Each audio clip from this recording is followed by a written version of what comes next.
Here is our problem. Let's read first. A permeable soil is underlain by an impervious layer as shown in figure natin. So, dito, yung figure natin. Ayan. So, sabi dito, for the permeable layer, K is equal to 0.048 cm per seconds, H is equal to 3 meter, and yung alpha natin or the angle is 5 degrees. Ayan. So, yung permeable layer dito, saan na yun? Yan. So dito yung permeable soil daw is underlain dito sa may impervious layer natin. So yung permeable layer natin is or permeable soil natin is ito. Yan. So yung tubig dito siya tumatagos. So yung pagtagos ng tubig natin dito, yung pagdalo, yung pagflow ni water dito sa permeable layer natin, yun yung tinatawag na seepage natin. Ayan. So ito yung permeable layer natin. So sulat lang natin yung mga given natin. So, yung K dito, ito yung permeable layer. Sulat natin. Permeable. Permeable or porous, yan. Yun yung ano natin. So, doon, nagta-travel si tubig natin. And then, yung height dito, ito yung H is 3 meter. And then, yung angle natin dito, alpha, is 5 degrees. Ito. Yung alpha natin. And then, dito din. So, 5 degrees din to. Ayan. Susulat lang natin dito, given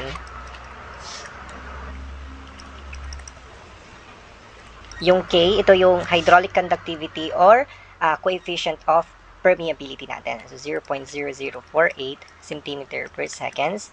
Yung H natin, 3 meter. And then, yung angle natin or the alpha is 5 degrees. So, dito, tatlo yung pinapahanap sa atin, yung hydraulic gradient, flow of water, ayan, and then yung total water of total amount of water percolated per day per meter weight in cubic meter. So, una, ito muna, hydraulic gradient.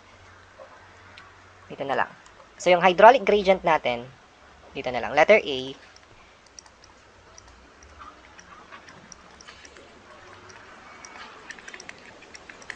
yung I natin, di ba ito? So, yung kinukuha natin dito, hydraulic gradient is equal to H, yung head natin, divided by yung length ng soil sample natin. So, the L. Yan. Hydraulic. So, from here, dito sa ano natin, figure natin. So, ito yung sa ilalim ng soil natin, sa underground. So, ito yung ground surface and then ito yung sa ilalim ng ground natin. So, dito yung groundwater table natin. Ayan. And then, dito dumadalo yung direction ng seepage natin. Pa ganyan. Ilagay lang natin. Ito yung permeable layer natin. Ayan. And then, ito yung impervious layer. So, dito nakapatong yung permeable layer or permeable soil natin. Ayan. So, una, di ba, yung H natin, ito, yung head. So, paano makukuha yung head natin? Di ba, dito, from, di ba, ito yung start ng ano natin. Dito nag-start yung flow or yung seepage natin dito. From point A, lagay natin. And then, dito yung end niya. So, dito yung point B. So, ito yung length natin. Ayan yung length. L natin. And then, paano natin makukuha yung head natin? Di ba? From inflow to outflow. From start to end. So, dito from point A hanggang dun sa point B. So, di ba? Ang dito kinukuha natin. Yan. Ito yung head natin. Yan. Ito yung head natin. Ganyan. This is the H. And then, yung L, ito yung length. Length ng soil sample natin. So, dito, tumatagos yung tubig natin. Ito yung length ng soil sample natin. So, from permeable layer is, yung permeable layer natin is from here. Ito yung naka-incline natin. So, parang naka-slide siya, ganon. So, ito, from point A dito. Ganyan. So, this is, ito yung consider natin na length. Yan. So, let's say, ito yung L prime. Ayan, L prime. So, dito, palitan natin to. Ito yung L prime. Ayan. So, yan yung length ng soil natin. Yan yung permeable layer, yung consider natin. So, una, ito, next tayo pala next. So, ito, paano natin makukuha? So, dito yung H, and then yung L prime. So, makakabuo tayo ng triangle dito. So, from sa triangle natin, di ba yung ito, iano lang natin. So, ito yung L natin. L, tapos ito yung head, H. And then yung permeable layer natin. Ayan. Ito yung L prime. Ayan. And then yung angle dito is, ito, equal lang siya dito. Yung angle dito is equal lang siya dito. Yan, alpha din yan. Ayan. So, para makuha yan, i-apply natin yung SOHCAHTOA, di ba? SOHCA sa triangle. Ayan. So, sine, cosine, and then the tangent. So, dito, mag-assign lang tayo. So, ito yung ano natin, the L prime. Palitan natin ng kulay. Ito blue. Ayan, so i-apply natin tong sine, cosine, and then the tangent. Ayan, so dito, ito yung opposite natin. Opposite, tapos ito yung hypotenuse, tapos ito yung adjacent natin. Ayan, so kunin natin tong SOHCAHTOA, sine, yung sine muna. So sine alpha is equal to opposite divided by the hypotenuse, so yung h. And then yung hypotenuse, yun yung L prime. And then yung cosine, ito, cos alpha is equal to, ito, adjacent, L, tapos yung hypotenuse, yung L prime. And then yung tangent is equal to TOA, so H over yung L natin. H over L. Ayan, so dito, kung mapapansin nyo, yung hydraulic gradient natin is yung I is equal to H over L prime. So, dito, from nakuha natin yung SOHCAHTOA, di ba, equal lang siya dito sa sine alpha. Ito, yung H over L prime is equal to sine alpha. So, pwede natin gamitin yon. So, sine alpha. So, therefore, salpak natin, di ba, yung alpha natin or the angle is 5 degrees. So, sine times 5 degrees. So, yun yung hydraulic gradient natin. So, yung hydraulic gradient, ito yung pag-push doon sa water. Ito yung force. Yan, yung pagdaloy dito sa may permeable layer natin. So, kunin natin. So, sine 5 degrees. So, that is 0.0871.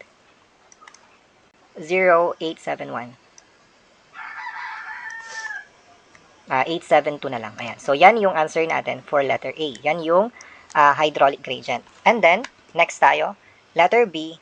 Ano naman daw yung, yung flow of water per meter within cubic meter per hour. So, yung flow of water, ito yung flow rate or discharge natin dito sa may permeable layer natin. So, kunin natin.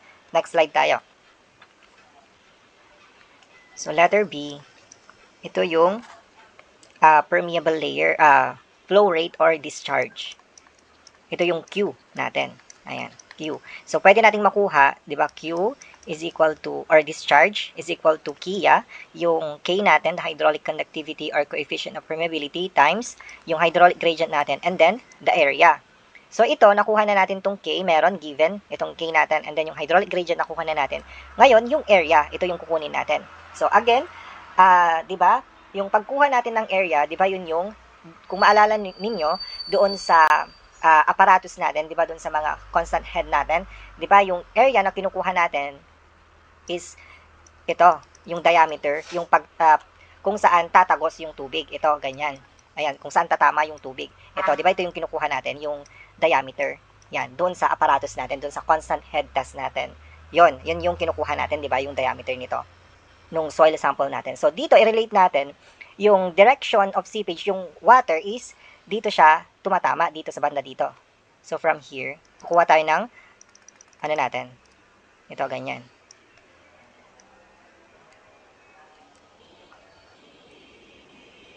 Ganyan. So, dito, tumatama si water. Dito siya. Ayan. Ayan. Diyan siya. So, pagkuha tayo ng strip, is ganito siya.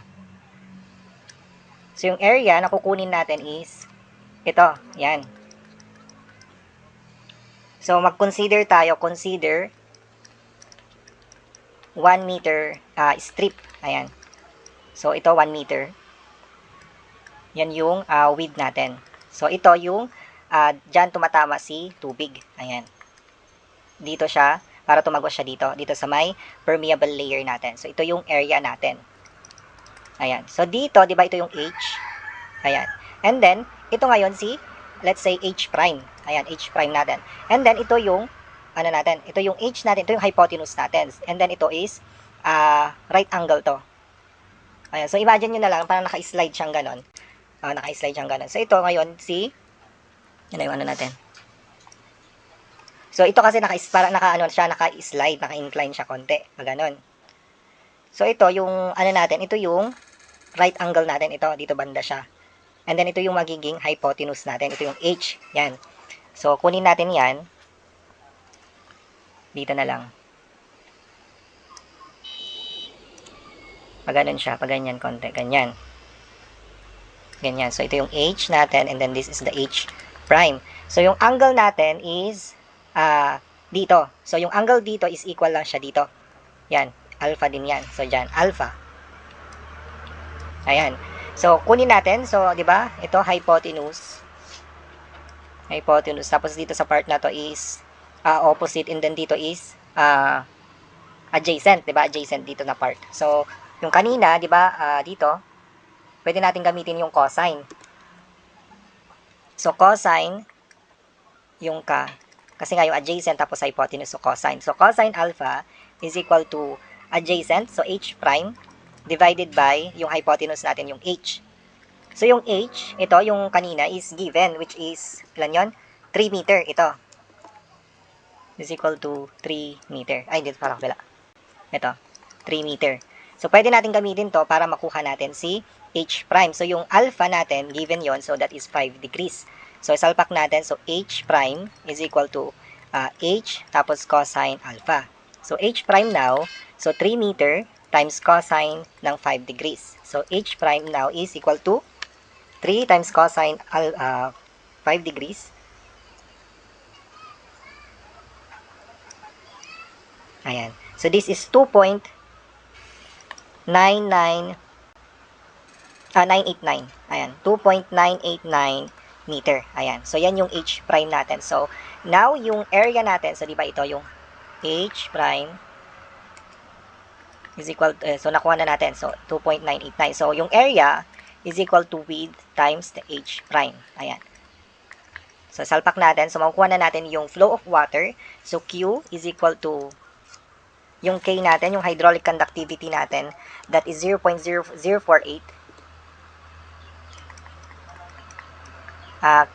centimeter per seconds. So, doon, wait lang, i-ano natin, para maging uniform yung, ano natin. So, dito, yung hinahanap is cubic meter per hour. So, cubic meter per hour. Ay, palitan natin ang kulay para so, nakakalito. Ayan, so, dito, yung 0.0048 centimeter per seconds. So, dito, i-convert na natin siya. So, this is, para matanggal si cm, so, ang 1 meter ay equal lang siya sa 100 cm. Tama? Tapos, yung I natin, hydraulic gradient, yung nakuha natin, that is 0.0872.